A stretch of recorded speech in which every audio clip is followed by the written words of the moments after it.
Assalamualaikum warahmatullahi wabarakatuh. Salam sejahtera untuk kita semua. Perkenalkan, saya Iva Fauzia Rahardi, SSMA, salah satu dosen tetap dari Program Studi Sastra Indonesia S1, Fakultas Sastra Universitas Pamulang, Banten. Pada kesempatan ini, izinkan saya menyampaikan beberapa hal berkaitan dengan pernyataan diri dosen dalam unjuk kerja Tridharma Perguruan Tinggi atau PDDU KTPT, khususnya pada aspek pengajaran. Pemaparan ini merupakan salah satu syarat untuk mengikuti sertifikasi dosen pada tahun 2026. Oleh karena itu, pada kesempatan ini saya akan memaparkan mata kuliah yang saya ampu, yaitu filologi. Baik, saya akan mengawali pemaparan terkait informasi umum tentang mata kuliah. Mata kuliah filologi merupakan salah satu mata kuliah wajib yang harus ditempuh oleh mahasiswa semester 4 Program Studi Sastra Indonesia S1 Fakultas Sastra Universitas Pamulang. Mata kuliah ini memiliki bobot sebesar 2 SKS. Mata kuliah ini dirancang untuk memberikan pemahaman mahasiswa terkait cakupan kajian filologi, hasanah naskah Islam Nusantara, proses awal islamisasi dan penerjemahan Islam ke dalam konteks lokal, filologi dan kajian teks keagamaan, filologi dan perkembangan manuskrip digital, naskah dan historiografi tradisional Islam Nusantara, kepengarangan dalam tradisi Islam Nusantara, kritik teks dan metode penelitian filologi, metode penyuntingan, resepsi sastra terhadap manuskrip, tradisi penerjemahan, filologi dan tradisi lisan, membaca naskah dan membuat laporan hasil penelitian filologi. Adapun mata kuliah ini disajikan dengan beberapa metode, antara lain adalah delivery, yaitu penyampaian materi oleh dosen, selanjutnya interaction atau diskusi dan tanya jawab, serta assessment atau penugasan. Tugas wajib untuk mata kuliah ini adalah membaca teks kuno, merekonstruksi, serta menelaah teks tersebut. Capaian pembelajaran pada mata kuliah ini adalah 1. Mahasiswa mampu memahami dan menjelaskan konsep serta cakupan kajian filologi. 2. Mahasiswa mampu memahami dan menjelaskan berbagai sejarah yang berkaitan dengan kajian filologi. 3. Mahasiswa mampu memahami dan menerapkan prinsip-prinsip serta pendekatan dalam kajian filologi sehingga dapat dimanfaatkan untuk mengkaji karya sastra klasik, utamanya naskah Melayu di Nusantara. Adapun buku referensi yang dapat digunakan dalam mata kuliah ini antara lain adalah buku Aman Fatur Rahman tahun 2015 yang berjudul Filologi Indonesia, Teori dan Metode, buku Sangidu tahun 2016 berjudul Tugas Filologi, Teori dan Aplikasinya dalam Naskah-Naskah Melayu, buku Sudibyo tahun 2015 yang berjudul Filologi, Sejarah, Metode dan Paradigma, serta beberapa referensi lain yang sejenis. Metode pembelajaran dalam perkuliahan ini adalah gabungan antara sinkronus dan asinkronus. Sinkronus berupa metode pembelajaran aktif di kelas yang berfokus pada peran serta keaktifan mahasiswa dalam proses pembelajaran.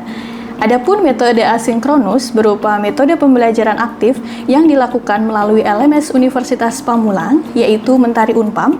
Di dalamnya, mahasiswa dapat mengakses berbagai materi yang telah disiapkan oleh dosen pengampu, serta mengumpulkan penugasan yang diberikan oleh dosen.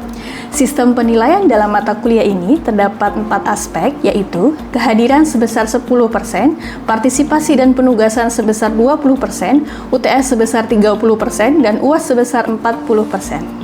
Demikian informasi singkat yang dapat saya sampaikan berkaitan dengan informasi umum mata kuliah filologi pada Program Studi Sastra Indonesia S1 Fakultas Sastra Universitas Pamulang. Selanjutnya, berikut cuplikan proses pembelajaran yang saya laksanakan secara sinkronus atau tatap muka di kelas, utamanya pada pertemuan pertama, yaitu tentang konsep dan cakupan kajian filologi. Selamat menyaksikan. Assalamualaikum warahmatullahi wabarakatuh.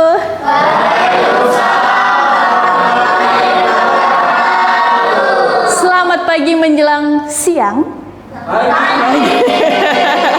Gimana kabarnya semua? Alhamdulillah baik, luar biasa. Oke. Sebelumnya sudah pernah bertemu dengan saya?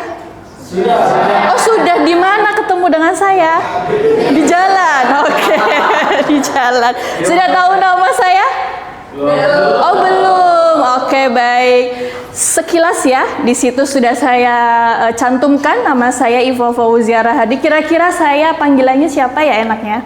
Bu Iva. Oke, Bu Iva. Good. Ya. jadi di semester ini, kalian semester berapa guys?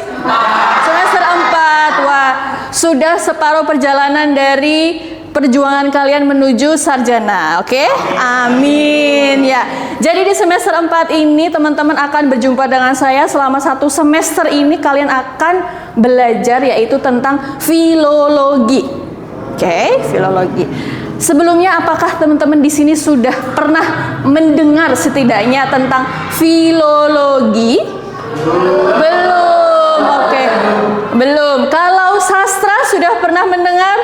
Sudah dong ya. Kalian kan anak sastra, linguistik?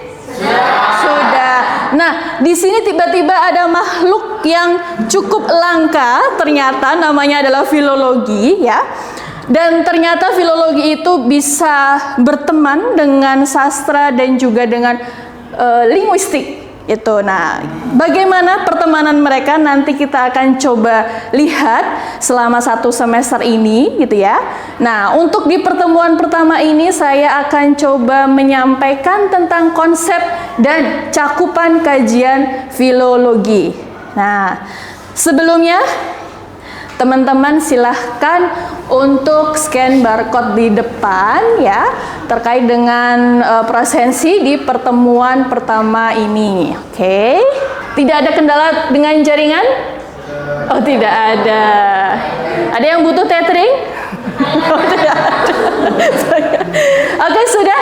Baik, kalau begitu kita coba masuk ke dalamnya ya.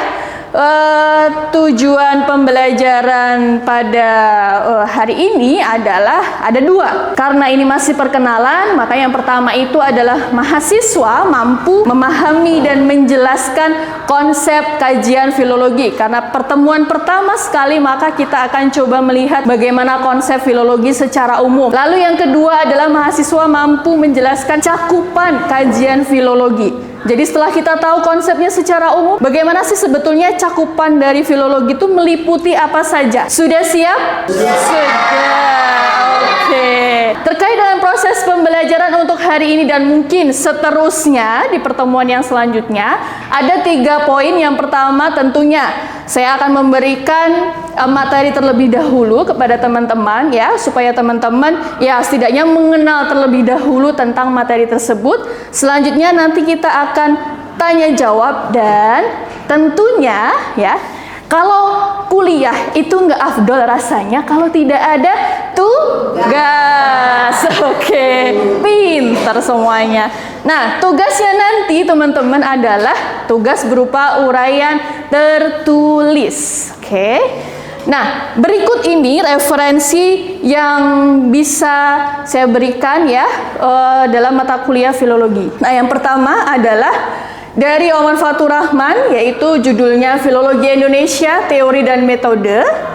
Kemudian ada bukunya Prof. Sangidu ya dari UGM, judulnya adalah Tugas Filolog, Teori dan Aplikasinya dalam Naskah-Naskah Melayu, terbitan dari Gajah Mada Press.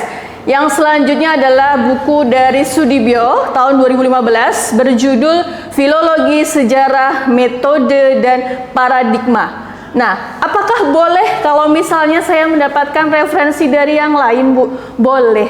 Nah, outline pembahasan untuk hari ini yang pertama tadi seperti pada tujuan pembelajaran ada konsep filologi. Kita akan coba lihat bagaimana filologi secara umum, secara istilah, secara kebahasaan, kemudian terkait dengan cakupan kajian filologi. Kajian filologi itu meliputi apa saja. Di sini saya akan coba perkenalkan. Jadi secara etimologis, secara kebahasaan, filologi itu terdiri dari kata philos dan logos. Kalau philos itu cinta. Nah, kalau logos, kalian tentunya pernah belajar filsafat. Logos itu artinya apa kira-kira? Ilmu, pinter sekali. Jadi kalau philos dan logos ya, jadinya mungkin bisa disimpulkan bahwa cinta kata ya. Jadi ada beberapa ahli yang menyampaikan bahwa kalau misalnya seseorang itu belajar filologi, nah tentunya dia harus suka dulu nih, suka dengan objek yang akan dikaji. Nah, itu secara kebahasaan. Lalu yang secara istilah kurang lebih ada 3 poin ya.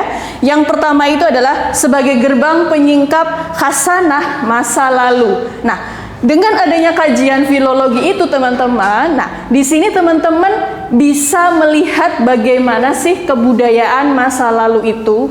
Yang kedua, dipandang sebagai sastra secara ilmiah. Nah, filologi ini secara istilah juga bisa dianggap sebagai sebuah sastra, kajian sastra yang secara alami. Selanjutnya yang terakhir ada studi bahasa atau linguistik. Nah, filologi itu juga bisa dianggap ya secara istilah sebagai studi bahasa ataupun linguistik. Nah, sekarang coba, karena teman-teman sudah pernah belajar linguistik, coba saya mau tanya, kira-kira bedanya antara filologi itu sebagai studi bahasa dengan linguistik murni itu apa? Saya Ibu.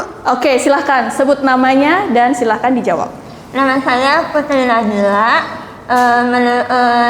Yang saya telah pelajari keduanya itu berbeda di objeknya. Kalau di filologi itu objeknya adalah naskah kuno. Sedangkan di linguistik itu adalah objeknya teks modern. Oke, terima kasih Putri Nabila atas jawabannya yang luar biasa ya. Jadi betul sekali teman-teman bahwa bedanya itu antara filologi sebagai studi bahasa ya, itu bedanya dengan linguistik secara murni adalah kalau filologi sebagai studi bahasa itu objeknya ya. Yang beda itu adalah objeknya. Kalau filologi sebagai studi bahasa, objeknya itu adalah teks-teks kuno. Sedangkan kalau linguistik murni itu objeknya adalah teks-teks yang modern ya. Oke, paham sampai di sini? Paham. Oke, good. Nah, selanjutnya tadi kan secara umum, secara istilah, artinya ini di seluruh dunia juga memahami filologi secara istilah itu seperti itu. Nah, berikutnya filologi di Indonesia ya. Jadi filologi di Indonesia secara umum itu mendasarkan kerjanya pada bahan yang tertulis dan tujuannya adalah untuk mengungkapkan makna teks tersebut dalam segi kebudayaan. Jadi filologi di Indonesia itu lebih diarahkan untuk mengungkapkan makna pada teks ya, terutama dalam segi kebudayaan. Selanjutnya kita masuk pada tujuan filologi. Nah, tujuan filologi ini ada dua, secara umum dan juga secara khusus. Kalau secara umum bisa dilihat bahwa ada beberapa poin ya. Yang pertama mungkin memahami kebudayaan masa lampau ya, seperti yang tadi. Kemudian juga kita bisa memahami makna serta fungsi teks bagi masyarakat penciptanya. Kemudian juga kita bisa mengungkapkan nilai budaya lama. Jadi poinnya adalah pada kebudayaan. Dengan adanya kita mengkaji filologi, kita secara tidak langsung bisa mengkaji bagaimana kebudayaan masa lampau itu. Kemudian yang tujuan khususnya adalah yang pertama tentunya menyunting ya, menyunting sebuah teks yang paling dekat dengan teks aslinya. Kenapa paling dekat? Seperti halnya kalian belajar tentang sastra lisan ya. Kalau sastra lisan itu siapa yang menciptakan suatu objek sastra lisan itu kita tahu nggak? Tidak tahu, karena biasanya adalah anonim. Sama halnya dengan filologi ya, teks-teks kuno itu biasanya adalah anonim. Maka menyunting suatu teks itu yang paling mendekati dengan teks aslinya, karena kita tidak tahu bagaimana dan di mana teks aslinya. Selanjutnya adalah mengungkap sejarah terjadinya teks. Bagaimana teks itu bisa ada? Apakah dia itu berasal dari suatu tradisi lisan kemudian diubah menjadi suatu tradisi tulis atau justru sebaliknya? Yang terakhir, mengungkap persepsi pembaca. Jadi secara khusus tujuan dari filologi itu adalah kita bisa mengungkapkan bagaimana penerimaan pembaca pada saat itu ya terkait dengan teks kuno yang sedang dihadapi. Selanjutnya kita masuk pada cakupan kajian filologi ya. Nah, di sini kita akan coba melihat sebetulnya hal apa saja yang tercakup di dalam kajian filologi. Ternyata dalam cakupan kajian filologi itu ada dua. Ada naskah dan juga ada teks. Pertanyaan lagi ya, biar semakin panas siang ini ya. Jadi saya mau kasih pertanyaan ke teman-teman. Kira-kira naskah dan teks itu sama atau beda? Saya Bu. Oke, sebutkan namanya dan langsung dijawab. Ya, perkenalkan nama saya Huzaifah. Jadi setahu saya naskah dan teks itu berbeda. Kalau naskah itu medianya Bu, seperti kayak kertas, daun lontar, atau buku, dan lain sebagainya. Kalau misalnya teks itu berisi seperti kayak isi dan gagasan dalam naskah tersebut. Oke, terima kasih Huzaifah atas jawabannya. Jadi betul teman-teman semuanya ya. Jadi kalau naskah dan juga teks ya selama ini mungkin kita memahaminya sama, nggak ada bedanya. Tapi ternyata ya kalau kita bisa melihat lebih dalam lagi, ternyata naskah dan teks itu sangat berbeda. Kalau naskah tadi adalah fisiknya, sedangkan kalau teks itu adalah abstraknya. Jadi mungkin kalau bisa saya tunjukkan, kalau kita bicara masalah naskah, kalian akan bisa melihat, oh ini tebalnya adalah 354 halaman misalnya. Kita bicara masalah naskah atau mungkin ilmu yang pelajari tentang naskah itu bisa disebut sebagai kodikologi ya. Kodikologi. Jadi di dalam naskah itu, dalam studi pernaskahan, ada beberapa hal yang teman-teman bisa kaji ya. Kalau di dalam slide saya hanya menampilkan 4 poin ya, tapi sebetulnya ada masih banyak sekali poin yang berkaitan dengan naskah. Nah, yang pertama adalah terkait penyejarahan naskah, kemudian ada media tulis, ada aksara, kemudian ada iluminasi. Penyejarahan naskah itu teman-teman ya, kita bisa melihat nih, sekarang kita bisa lihat bahwa kondisi pernaskahan kita itu luar biasa. Kenapa luar biasa? Karena posisinya itu banyak yang berada di luar negeri. Ada yang tahu tidak kira-kira naskah kita itu ada di negara mana saja? Oh, Belanda. Oke. Belanda yang paling banyak ya di Universitas Leiden. Di Universitas Leiden itu sangat banyak naskah-naskah kuno. Nah, jadi di dalam penyejarahan naskah ini kita akan coba melihat bagaimana sih faktor ataupun apa faktor yang melatar belakangi naskah kita itu bisa tersebar sampai ke luar negeri. Mungkin kalau boleh saya tuliskan di sini, terlihat tidak teman-teman? Terlihat, oke. Yang pertama, naskah kita itu pernah menjadi komoditas perdagangan. Nah, siapa yang berdagang? Ya, tentunya pada waktu itu ya para kolonial ya, karena kita sangat dekat dengan adanya masa kolonialisme gitu ya. Jadi para orientalis itu sempat ada yang memperjualbelikan naskah sampai pada akhirnya naskah kita itu sampai ataupun tiba di Universitas Oxford pada waktu itu. Kemudian selain komoditas perdagangan, naskah itu juga pernah digunakan sebagai referensi para penginjil atau mungkin dalam bahasa Belandanya adalah zending. Jadi pada waktu itu orang Belanda punya misi di Indonesia itu mensyiarkan agama Kristen. Mereka ketika mensyiarkan agama Kristen itu kan pakainya adalah Alkitabnya itu berbahasa Belanda. Nah, mereka harus menerjemahkan. Nah, kemudian mereka harus mensyiarkan agama Kristen itu. Nah, bagaimana ketika orang asing itu datang ke suatu wilayah yang juga asing, tiba-tiba mereka ketok pintu dan tiba-tiba mensyiarkan agama Kristen, apakah mereka langsung diterima? Tentu tidak. Jadi mereka harus tahu dulu bagaimana budaya setempat ya. Oleh karena itu pada waktu itu naskah-naskah digunakan sebagai referensi para penginjil dalam mensyiarkan agama Kristen. Selanjutnya, naskah itu juga pernah dijadikan sebagai hadiah. Justru dihadiahkan kepada para kolonial pada waktu itu. Jadi akhirnya terbawalah ke Belanda, ke Inggris dan sebagainya. Pernah juga naskah itu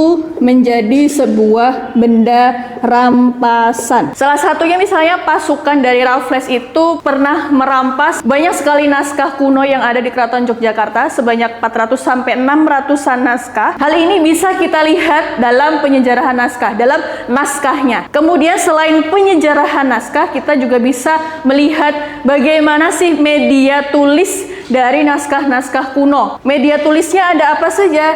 Media tulis itu ada yang dari deluang, kemudian ada itu semuanya biasanya itu dari kulit-kulit pohon ya, kulit pohon sae seperti itu. Ada juga dari kertas Eropa ya. Yang paling banyak di Indonesia itu biasanya deluang, kemudian kertas-kertas Eropa. Namun kondisinya yang paling memprihatinkan adalah naskah kuno yang bermediakan kertas Eropa. Jadi ketika kalian nantinya akan berkecimpung, akan terjun di dalam dunia filologi atau pernaskahan kuno, teman-teman akan bertemu dengan aksara yang mungkin tidak ditemui dalam kehidupan sehari-hari. Aksara Jawi, kemudian aksara-aksara di Palembang dan sebagainya. Salah satu keuntungan dari belajar ataupun mengkaji filologi yaitu kita bisa juga belajar aksara ataupun bahasa-bahasa kuno yang mungkin di generasi kalian itu sudah tidak ada atau bahkan tidak ada sama sekali yang mempelajarinya. Nah, yang selanjutnya ada iluminasi. Iluminasi mungkin saya bisa gambarkan dengan mudah. Kalau iluminasi itu misalnya kalian baca Al-Quran, di bagian pinggirnya ada hiasan, ingat ya? Nah, itu adalah bagian dari iluminasi. Oke, selanjutnya adalah kita masuk pada cakupan kajian yang kedua, tekstologi. Tadi seperti yang disampaikan bahwa teks itu adalah bersifat abstrak atau gagasannya. Yang pertama itu adalah masalah transmisi teks. Transmisi teks itu perubahannya teks ya, perpindahannya dari misalnya awalnya adalah tradisi lisan, kemudian pada akhirnya menjadi sebuah tradisi tulis. Selanjutnya ada rekonstruksi teks ya. Rekonstruksi teks itu bagaimana seorang filolog itu bisa memperbaiki, merekonstruksi suatu teks. Selanjutnya ada variasi teks. Nah, berkaitan dengan variasi teks ini teman-teman, perlu teman-teman ketahui bahwa teks kuno itu ada yang tunggal dan juga ada yang jamak. Kalau yang tunggal itu biasanya teks-teks yang sifatnya adalah sakral atau hanya satu-satunya. Sedangkan kalau teks yang jamak itu biasanya banyak disalin oleh orang, oleh para penyalin. Selanjutnya adalah hermeneutika. Hermeneutika ini terkait dengan pemaknaan. Jadi bagaimana kita itu sebagai seorang filolog, sebagai seorang peneliti ya, memahami, mengeluarkan makna yang ada di dalam suatu teks kuno tersebut. Ada seseorang yang punya andil sangat besar untuk bisa menyajikan suatu teks itu menjadi teks yang mendekati aslinya, yaitu namanya seorang filolog. Jadi suatu teks itu awalnya disajikan terlebih dahulu. Bagaimana cara menyajikan? Ya dibersihkan dulu, direkonstruksi dulu supaya bisa dibaca dengan baik oleh para pembaca awam misalnya. Nah, tapi tidak berhenti sampai di situ ya. Setelah tersaji dengan baik, tentunya bahasa yang digunakan oleh para pencipta teks kuno itu bahasa-bahasa kuno. Nah, itu mungkin tidak dimengerti oleh generasi sekarang. Maka harus dikeluarkan maknanya. Nah, maka ada tugas yang selanjutnya adalah menginterpretasikan. Jadi dikeluarkan makna dari teks itu ya. Jadi inti dari tugas seorang filolog itu adalah ada to present dan juga ada to interpret, menyajikan dan juga menginterpretasikan teks. Sampai di sini ada yang bingung, pusing, mengantuk? Oh, semuanya pusing, tambah pusing. Oke, biar tidak pusing maka kita coba lihat slide selanjutnya. Wah, ternyata kalian tambah pusing atau tidak? Melihat ada kata tugas terstruktur. Pusing. Iya, tapi ternyata kalau misalnya kita kuliah nggak ada tugas itu kan rasanya tidak afdol. Nah, maka sekarang saya coba akan berikan tugas terstruktur. Masih gampang karena ini masih perkenalan ya. Ada 3 tugas di sini. Yang pertama tadi sudah saya jelaskan ya, terkait beberapa hal mengenai konsep-konsep filologi ya. Nanti saya akan minta teman-teman untuk menjelaskan ulang bagaimana konsep filologi itu jika dilihat dari segi istilah. Kalau dari kebahasaan sangat singkat, sebenarnya sudah tahu ya. Kemudian yang kedua, teman-teman saya minta untuk memberikan penjelasan terkait fungsi umum dan fungsi khusus dari kajian filologi itu. Silahkan dijelaskan dengan bahasa teman-teman sendiri ya. Kemudian yang ketiga, saya minta untuk menjelaskan dengan detail bagaimana sih sebetulnya perbedaan antara naskah dan juga teks dalam kajian filologi. Sampai di sini apakah ada pertanyaan terkait soal dari tugasnya?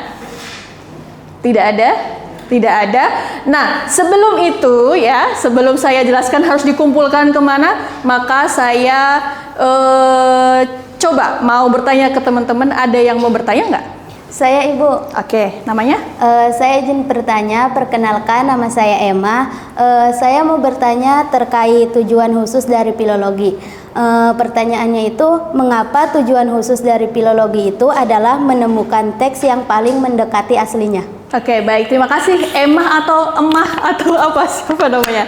Emma, oke. Ya, kenapa? Jawabannya adalah supaya kita bisa tahu nih, pembaca masa sekarang itu bisa tahu bagaimana sih sebetulnya gagasan awalnya ataupun isi dari teksnya itu yang dulu itu seperti apa gitu. Kita bisa tahu aslinya. Gitu. Kita bisa tahu aslinya. Karena kita tidak bisa menemukan yang aslinya, maka kita setidaknya bisa mendekati teks yang asli gitu. Ketika kita sudah bisa mendekati teks asli, kita bisa lebih tahu apa sih sebetulnya gagasan dari si pencipta teks kuno tersebut. Seperti itu. Apakah sudah dipahami? Oke, baik. Terima kasih atas pertanyaannya. Selanjutnya ada lagi mungkin yang mau bertanya, silahkan. Satu lagi. Saya, Bu. Oke. Nama saya Torik, Bu. Saya ingin bertanya.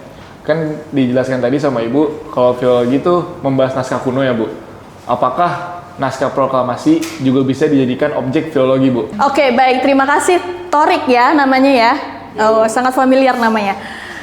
Pertanyaannya adalah naskah proklamasi itu termasuk dalam naskah kuno atau bukan ya? Jawabannya bisa juga ya, karena kalau yang naskah proklamasi yang asli ya, naskah proklamasi yang berupa tulisan tangan itu bisa menjadi objek kajian filologi juga. Itu disebut sebagai naskah kuno karena dia usianya ya setidaknya minimal 50 tahun gitu ya, dan dia juga berupa tulisan tangan. Jadi selama itu berupa tulisan tangan maka bisa dikaji dalam filologi ya. Karena kalau misalkan sudah cetakan itu beda lagi ya. Kalau cetakan itu namanya adalah litograf. Nah, apakah bisa dipelajari atau dikaji? Bisa juga, tapi lebih cenderung pada yang tulisan tangan. Oke, sampai di sini sudah selesai tanya jawabnya? Sudah. Oke, baik ya. Selanjutnya balik lagi ke yang tugas struktur tadi ya. Nah, tugas terstruktur ya, biar kalian lebih bahagia, maka untuk pengumpulan tugas yang tadi saya berikan 3 soal saja, dikumpulkannya di Mentari Unpam ya. Silakan, karena kalian sudah semester 4, maka hemat saya kalian sudah sangat paham, familiar dengan Mentari Unpam. Silahkan nanti diakses di kelas kalian, kemudian masuk di pertemuan pertama, lalu tugas tersebut dimasukkan ke dalam tugas terstruktur. Oke, sampai di sini bisa dipahami? Bisa. Oke, baik. Nah, kalau begitu cukup sampai di sini pertemuan untuk hari ini, karena perkenalan ya, biar agak memanaskan kalian terkait dengan masalah filologi ya. Nanti kalau misalnya ada yang membutuhkan untuk berkomunikasi dengan saya, silakan bisa dihubungi by email ataupun dengan WA, seperti itu. Baik, terima kasih semuanya atas perhatian dan kerjasamanya untuk hari ini. Harapannya teman-teman nanti bisa enjoy ya, bisa menikmati dan bisa memahami apa yang ada di dalam mata kuliah filologi ini. Seperti itu, terima kasih semuanya. Saya tutup. Assalamualaikum warahmatullahi wabarakatuh. Demikian deskripsi singkat serta cuplikan proses pembelajaran mata kuliah filologi yang saya ampu. Semoga dapat memberikan gambaran mengenai kinerja pengajaran yang saya laksanakan, khususnya pada mata kuliah filologi di program studi sastra Indonesia S1 Fakultas Sastra Universitas Pamulang. Saya mengucapkan terima kasih kepada seluruh tim penilai dan panitia sertifikasi dosen tahun 2026, khususnya dari Direktorat Sumber Daya, Dirjen Dikti, serta Kemendikti Saintek. Tidak lupa juga saya mengucapkan terima kasih pada Universitas Pamulang, Fakultas Sastra, Program Studi Sastra Indonesia S1, rekan kepegawaian Universitas Pamulang, rekan sejawat dosen dan mahasiswa. Demikian yang dapat saya sampaikan. Atas semua kekurangan diri saya mohon maaf yang sebesar-besarnya. Wabillahi taufiq wal hidayah. Wassalamualaikum warahmatullahi wabarakatuh.